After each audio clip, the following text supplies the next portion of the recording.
also the cloth type, usable type masks, gloves, small amount of thermometers. We did have a supply of thermometers before we got this, so we do have plenty of thermometers on if we need to transition into taking temps.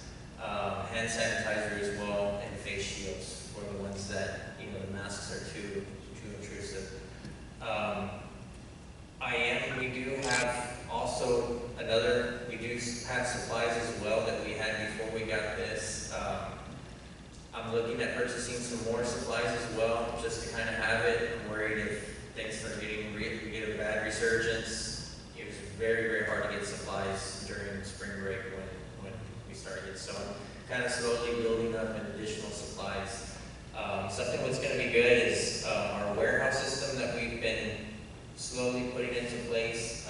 All of these supplies, these supplies and the stuff we're buying is going to go into that warehouse system. So that way it's audited. It goes through a request type system. We know where it's going. We know when to reorder, that kind of thing. That's gonna help expedite this as well. So part of the cleaning, as Mike talked about, hand sanitizing stations will be set up in high traffic areas. And these will be monitored and refilled by custodial staff throughout the entire day. So I've got a morning custodian. I'm going to have a midday shift, changing one into a midday shift, and then our night custodians. So they'll be refilling these stations. And I have a picture of what it will kind of look like. That'll be done throughout the day. Right now I'm working on trying to get the wall mount type hand sanitizers, but they're on back order and they're so hard to get right now. So right now I have a table type. We're going to put a table out. We've got bottle sanitizers. We're going to put some gloves out there and everything you possibly need, and then just refilling and throughout the entire day. So that's kind of, until we get those wall mount dispensers, that's what we're going to do. We've got gallons of it. So our custodial staff each night will be focusing on disinfecting all the high touch areas throughout the entire day, but especially at night. We did get 10 electrostatic sprayers. They're backpack type, so they hold roughly about 2.5 gallons of disinfectant chemical. And what that electrostatic sprayer does, I don't know if you're familiar with it, but it puts an electric charge to that chemical, and it clings onto all surfaces. So this is a very thorough process compared to just a surface type cleaning, where it just gets the top surface, or if you're just wiping it with your hand with wipes, you're really just getting the top surface. The electrostatic gets into all the nooks and crannies. It gets underneath the areas. It gets into the fabric of the carpet, drapes, you name it. So it's a very thorough process, and it's really easy to do. Just put the chemical in and spray and go. So disinfectant wipe and spray we will allow to use in times past. We didn't really allow it in the classrooms because it's kind of, you got to be real careful with it as far as with TVA. But we can allow it in classrooms as long as the teachers lock it up and make sure that students can't pull it and ingest it in any way. So we will be providing that. Teachers will definitely be encouraged to teach students in hand washing techniques, encouraging them to washing their hands for restroom use, after restroom use. So this is how we will be cleaning our morning custodian. Of course, they start at 6 a.m. They're gonna, as staff comes in, they're gonna be hitting all the entry points, all your door handles, as the rush comes in, as the students arrive. They're going to be primarily just wiping everything down, using disinfectant wipes, and then checking and refilling our stations as the students and staff come in. Our midday custodian, which will be coming in, depending on which area, secondary or primary, probably around 10 to 11 a.m. they'll be coming in. So they're going to be hitting, the part of their disinfecting process is they'll be using the backpack sprayer through the main hallways. And this is when the students are in the classroom, things are empty. We'll be hitting some of these real high traffic areas with the electrostatic sprayer. As long as there's not students present, we'll be hitting it. Also with wipes and so forth. So there'll be a midday type disinfectant. We're also going to have scheduled times with the nurses, also with the admin areas where they can, off period times during lunch, we can get in there and electrostatically spray the nurses station in the midday part of it. This is just going to kind of help, just if there is a case, we're trying to catch it before it spreads.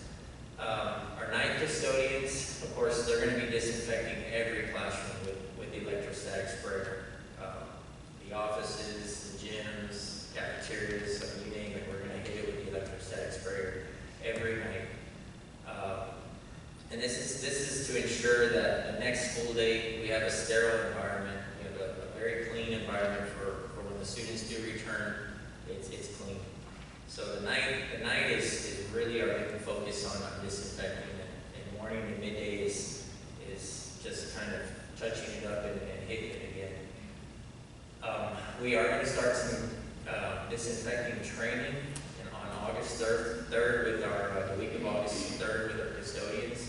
And I'm planning on doing a one-on-one type training. I'm going to meet with each custodian, and then we work with them on showing them exactly what we expect on disinfecting. And we're following CDC guidelines. That way we ensure a quality treatment, and not a quantity, but just quality. So this is kind of an idea, picture of where the sanitation or the disinfectant locations or hand sanitizing, if I say it right, hand sanitizing locations where they'll be located.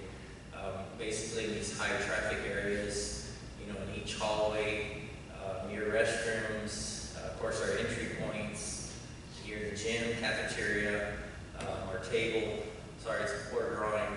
And then with some signage as well, just to remind them to how many seconds it takes to sanitize, that kind of thing, to help with staff. Is there any questions? Have we ever thought about or looked into potentially having UV lights installed in our air conditioning system, that also help with the quality of the air and disinfectant part of it on the airflow of it all? I am looking into that, looking at cost. Something what we're going to be doing in our regimen is, in addition to custodial cleaning with the electrostatic sprayer, I'm going to have maintenance staff using that the AC units. They ingest air from the outside.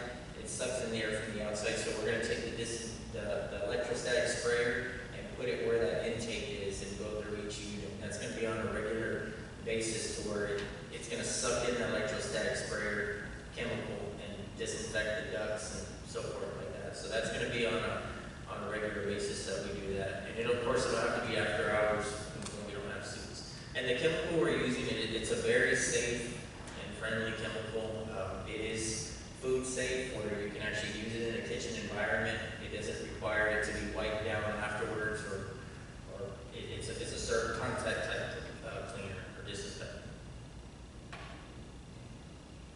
Any questions? That's that same process that people charge $10,000 for a building, right?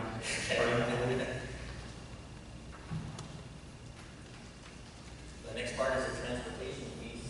I'm going to invite Jason up here to go over some of that.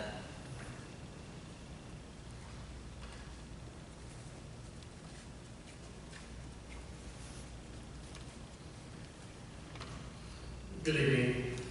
Just kind of scale back a little bit on transportation. When we got into March, the word social distancing came out in terms of school bus, and in all reality, they're kind of polar opposites. In terms of logistics, we like to move a lot of things at once and as quickly as possible and efficiently as we possibly can. Well, that's not realistic when it comes to the school bus environment. We went through back as we re-entered back to work in June, and that was our mindset going into summer school. So we're going to take a socially distanced school bus, and we're going to transport, I think it was 59 students at that time. Some of my early routes were 2 hours long. So we're going to ask our students to come into school for 3 hours, but you're going to be on the bus for 4. Not only getting into the population of students that were coming to school, it would be insane. And it was a challenge logistically, to say the least. We were able to get it just by students dropping off, either going to virtual setting or opting out completely.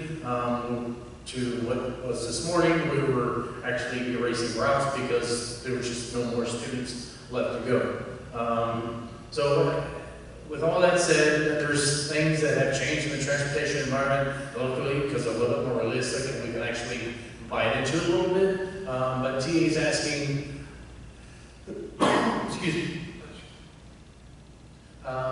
with their guidelines, and I'm sorry I can barely, is that? Sorry, I'm prone for destroying technology. So TA is asking, all right, these are your guidelines, and it's basically a set of three or four major ones. We will be offering hand sanitizer.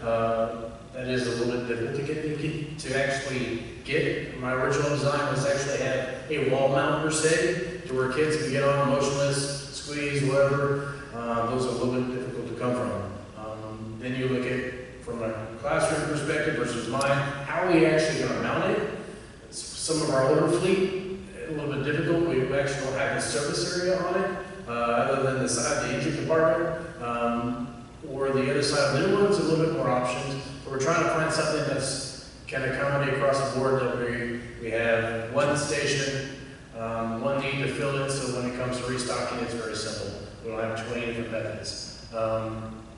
As far as face masks will be required in all school buses. We do ask that children through pre-K through second, that is highly encouraged. Just being out on the campus this morning, for the most part, they're wearing them anyway, so it's not that big of a deal.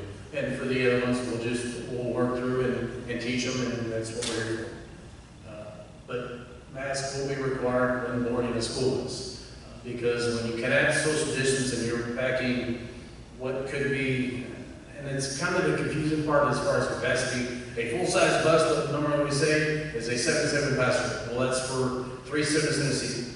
Well, we can't pack 3 students in a seat, it's just not logical. So our goal is 2. We're going to start there, that'll give us a capacity of about 50, and we can kind of go. But the biggest thing that hinders that information is how many parents are actually, one, going to come to school, the others is, will I need transportation?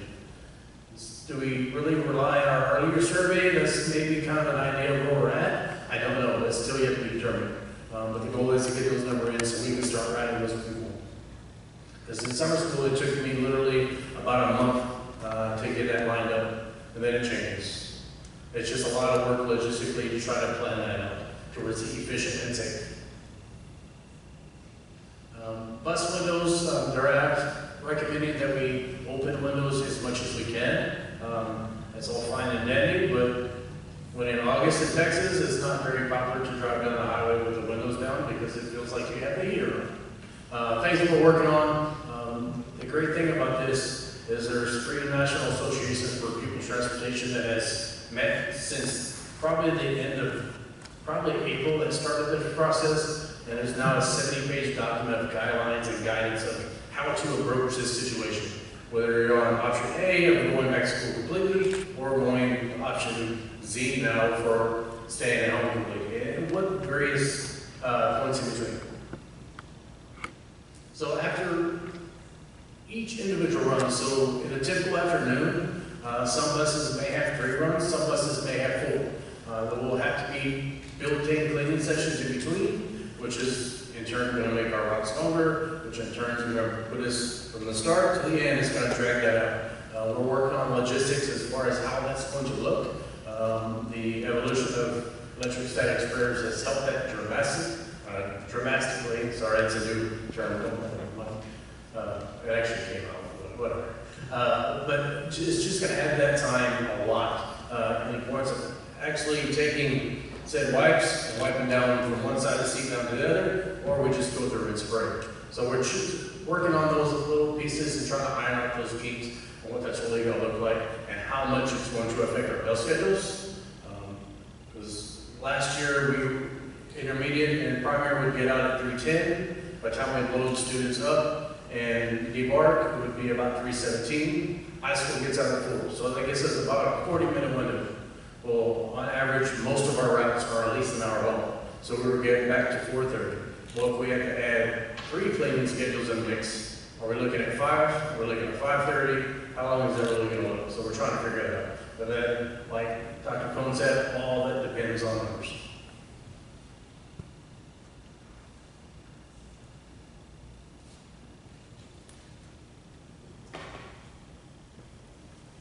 Any questions? Thank you.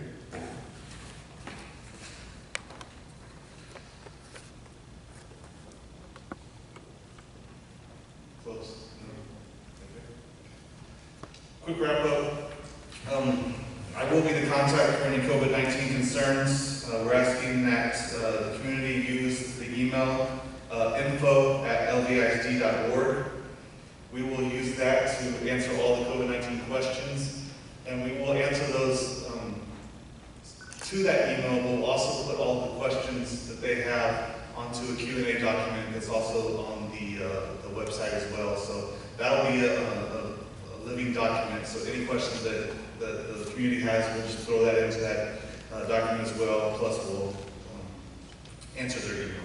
Yeah, I just can't stress how important that is, that to make that direct communication with the district so that we can answer the question of that individual, but also then put it out there in our FAQ, because we can run all day long trying to answer social media posts and Facebook posts and Twitter posts, and we're never quenching the need. But if people legitimately send in to this email, we will respond to that person, but we'll also put it out there on the FAQ so someone can get someone else can get their question answered, and we handle it professionally that way. So just kind of FYI, please. And that FAQ is already up on the website as well. Address. And then you'll see that what the website looks like, and then we are using the Google Docs. So when we do make changes to that document, it's live, so we don't have to continuously download a PDF and re-upload it to the website. So it'll be living documents on there where they can get the information. And just again stressing that we ask them to use info@lvisd.org and get the information from us instead of the social media piece. Let us answer your questions, and then we'll put those in the Q&A. I think Mike has a lot of one-pagers that kind of just show rapidly a lot of these concepts so that people can look at those too. Those will be uploaded throughout the week too, this coming week. Some flyers as well to help with hand washing techniques, like why we're using masks, just a little guidance for the families. Okay, I know that was a lot. Questions? Questions and answers for any of my administrative team or myself? I Mr. do Consent? have one more. I wanted, it was to Tony, to Dr. Wood, the asynchronous and synchronous learning. Because for certain grade levels, the younger grade levels, they have to do a mixture of both, right, to get attendance credit, is that correct? That's correct. So like your pre-K to 2 are gonna have, they can do the face-to-face, but they're also gonna have something that they are submitting in some way, correct? Absolutely, the babies have to submit. Yeah, that's a legal point. That Older ones from 3rd grade on could do all just synchronous. Exactly. More likely, depending on teacher, campus, grade level, subject, that blend's going to look a little bit different, right? And what technology a certain campus or department has available to do it, they're going to do what's best for, like I said, their campus, their grade, their subject, etc. And so with the remote learning, so you said earlier, for example, if they gave them an assignment for algebra and they had the day to submit it, they would get a present for algebra, but if they had 5 other classes or 7 other classes, they have to make sure that they do each one of those things for that day to get credit for that class, right? Okay. What's a point that we really need to make there is that if you got an algebra quick check, so let's say a teacher has three problems or 2 problems that they want the kid to answer today, right? Not the 20 or 30 or 40. The point to be made is that it has to be that day. So you know how often kids turn in assignments late, right? well, I'll get it in by Friday over here, right? And we try to give them a second chance. If it turns in on Friday, it might come for a grade for the class, but in the eyes of the state of Texas, that is an absence for that kid that day. So we just gotta keep that in mind and be, Dr. Easterwood's gonna work very carefully with our teachers this week because we have to submit a plan to the state to tell them exactly what that's gonna look like when the kids submit that. So they will be working with teachers to make sure that we don't hurt kids ourselves, the school, and everything else. Because those kids also have to have 90% attendance to get credits. Yes, If they're ma'am. just not turning in, not turning in, not turning in, Yep. they're not gonna get credit. Think about that kid that comes to school and is behind on all their assignments, and then when grades come out, they start turning them all in, right? We know, I might have been one of those kids. And it gets into the passing under this system, they will pass, based on the guidelines from the state of Texas. So we gotta be very thoughtful about what that is turned in every day that counts for that kid. It needs to be a measure of what they know and don't know, what they just learned, not an exercise in doing 70 problems. Because guess what? The kid's going to probably not get the 70 problems turned in that day. And they're going to lose credit for me next. Hope that helps out. Thank you. I just want to thank everybody that's contributed to the plan y'all came up with today. I don't envy any of y'all's decisions that we've had to make, keeping our 3,200 kids and 400 plus staff members safe. So I appreciate everything y'all done through this process, and hopefully we can keep everybody safe and moving forward. I do have a question for Jeremy. With regards to the supplies that you're purchasing, are you getting any support from the state or TEA? Or are you on your own for purchasing masks, hand sanitizer? You just have to find a good source? We did get a big supply, so that's gonna be the bulk majority of what we need. We do have a special COVID account that we've set aside funds for, so we've been drawing from that bucket, basically. Okay. But you're basically on your own to find a source to Yeah. supply masks? TEA does they do have some recommended, Okay. some costs and stuff like that, but I am kind of price warring it in between that, All right, good. just to kind of beat it down. For the ones that we gotta buy, I want to price war it and get it as cheap as we can. Okay, all right, thank you. Even if it's a couple cents, I want to capture that savings. Yeah, we appreciate that. Yes, sir. They give us their list of vendors on all this stuff that we're receiving right now. We have that list of vendors, what the special prices are, et cetera, et cetera. So we'll be able to hopefully piggyback off some of those contracts now. Okay. All right, very good. Any other questions from trustees? Now, again, thank you very much. Very comprehensive plan. Appreciate all the time and effort that you all put into it. So thanks again.